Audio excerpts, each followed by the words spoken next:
Have you ever wondered why you get your best ideas in the shower? Well, it's nice to make your armpit smell like flowers. There must be something more to it than that.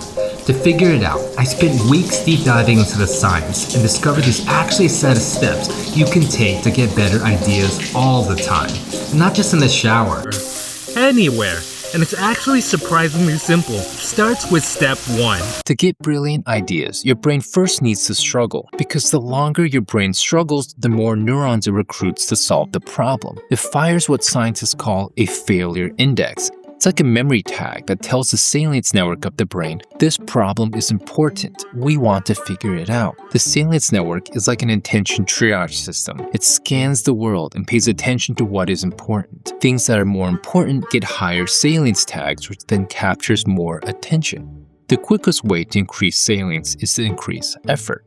But if you quit at the first sign of discomfort, you interrupt this, and your brain thinks, never mind, this isn't actually a problem I care about. But how do you actually measure effort? Is it by how hard you scrunch your forehead or how many grunts you grunt when working? This is how I do it. I call it the recycling rule. I'm not stuck until I'm consistently cycling through the same few ideas over and over again. And when that happens, I know I'm ready for step 2. Brain dump the following onto a page. And don't filter. 1. What is the problem? What is everything I know about the problem? 2. What would a solution need to do to solve this problem? And 3. What have I already tried and why don't those ideas work? The purpose of this is for your brain to see everything at once. It's like solving a jigsaw puzzle. You need the big picture on the box, and then you need to know what pieces are already on the board. Only then are you like, oh, the final missing piece needs to look like this. Scientists call this opportunistic assimilation. Step 3. This is my favorite part because the science says you literally have to stop working on it. Because if you don't, this is what happens. Cucumber. Cucumber. Cucumber. Cucumber. Cucumber. Cucumber. Cucumber. Cucumber.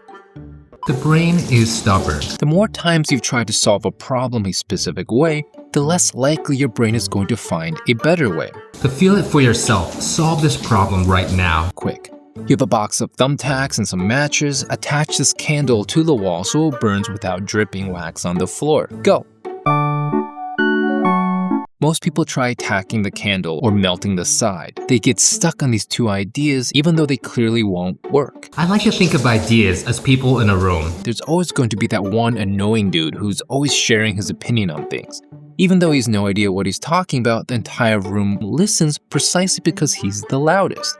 But your most brilliant ideas are there too. You just don't know because they're too timid. In a room of dominant personalities, they never speak up. That's why your only job in step 3 is to kick out the loudmouths of your brain so that your most brilliant ideas can be heard. Because if you've been thinking about pink elephants for the past hour, your next thought is most likely going to be another pink elephant. The only way to stop this is to intentionally distract the mind. But it's tricky because too little distraction and your mind goes back to pink elephants, but too much distraction and your brain forgets the problem entirely. This is why you now need step 4. 2 men walking through a desert find a third man dead on the ground. He has a small pack with fresh food and water untouched, a larger pack on his back, and a big ring on his finger. They can't figure out how he died, and so they leave. Later, one of them pulls out a handkerchief to wipe his face and accidentally drops it. It was in that moment he realizes how the man died. Quick, how did he die? The man fell to his death. The small pack was his lunch, the larger pack was his unopened parachute, while the ring on his finger was the ripcord. The dropped handkerchief was the cue that flipped the switch. Remember all those failure indexes your brain had stored when it got stuck? They're like bear traps waiting to be set off. That means your only job is to feed it as many bears as possible. Because when one of these cues is the exact shape you need, it trips the failure index, causing the problem to snap back with the missing piece slotted in. This is how you get your aha moment. Best way to feed the brain more bears is to leave the place you got stuck. That usually means changing up the scene, standing up, going to another room. I'll even put on fresh new clothes, fresh new sneaks. Sometimes I'll even go outside, take a walk, and change the context completely. Because doing something different gives your brain a lot of new cues. Like this fancy new chirp wheel the FSA store just sent me. Which, by the way, is this video's kind sponsor. Is this for training your balance? Or is it for arm strength? Perhaps for balancing out your neck muscles? Oh, what's that? Apparently, the box says you're supposed to massage your back by rolling on it for pain relief and muscle recovery. If you don't know, an FSA lets you set aside pre-tax dollars to cover medical expenses and daily healthcare needs.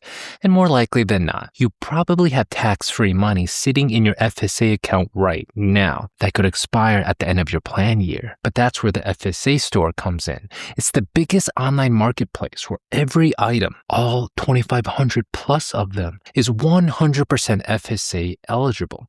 No guessing if something qualifies, no submitting receipts, no praying it gets approved. You can check out with your FSA card, and since you're using pre-tax funds, you're basically getting around 30% off. So before that money's gone, head to fsastore.com/spoonfedstudy or scan the QR code on screen to start shopping. Thanks to FSA Store, where everything's eligible, for sponsoring. Now, back to getting unstuck. You actually have two options. You can either put yourself in a Q-rich environment or do the exact opposite and put yourself in a Q-poor environment so your internal world becomes the Q-rich environment. There's a seesaw in your brain that flip-flops between the task-positive focus network and the default mode mind-wandering network. When I lightly distract myself with a mindless activity like doing the dishes, I go into daydreaming mode. Daydreaming is crucial for coming up with brilliant ideas because that's when the mind rummages through the backrooms of your brain. All the random memories and absurd thoughts you've had in the past are actually amazing assets. I like to imagine the brain as the supercomputer searching through the files of the mind, looking for that one random particular cue that unlocks the problem completely. That's why the shower is this magical place. It's a cue-poor environment. The consistent static of the water blocks all external cues, while the rub-a-dub-dubbing and scrubbing your armpits with flower shampoos and shit is just mildly engaging enough to distract your mind. Now that you know it's just these two things, you can actually engineer them to happen anywhere. For example, before I go on my commute, I think to myself, what hard problem do I want to load up into my brain for this drive? Before I get in the car, I do a quick brain dump. What's the problem? What's everything I know? What should a solution look like? What have I already tried? Then I get in the car and decide, do I want this to be a Q-rich or a Q-poor environment? If I choose Q-poor, I'll drive in silence. The constant hum of the road and other cars going by becomes my shower, while the drive itself becomes the perfect way to lightly distract the mind of all the loudmouthed ideas that got me stuck before. Or if I want to make it Q-rich, I'll take the windows down and immerse myself in the world. There's the post office, the local drug dealer. Oh, I wonder what Bob is up to. Oh, hey Bob. Sometimes I'll even put a podcast on and mind the conversation for cues. Doesn't even have to be relevant. Sometimes the more random the topic, the better the cues I'll get. And when the light bulb moment inevitably happens, and it will, you move on to step 5. Light bulb moments can be fragile, and so to immediately capture them, I set up my phone to record with a single button push. I then do stream of consciousness. When I'm done, I tap the screen. The file gets sent immediately to my computer, which not only transcribes a clean version without all the pauses and ums, it extracts the main idea and synthesizes the larger picture. It doesn't even matter if the idea is captured across 10 different separate recordings. The system knows they are all related and puts it all together. It's incredible. If you want an even more in-depth, detailed step-by-step breakdown of this protocol, including how to build this automated audio memo system for yourself, I've created a resource that walks you through it. This whole thing is called the incubation effect. This 2009 research paper pulled together 117 experiments and found the problem-solving boost you get from it is actually 5 times bigger than even aspirin's power to prevent a heart attack. And so, if you're not making this a regular part of your life, you may be missing out. But getting brilliant ideas is only half the game. The other half is building the skills to actually execute. And that's why this next video where I teach you how to learn anything less than 24 hours is perfect. I'll see you there.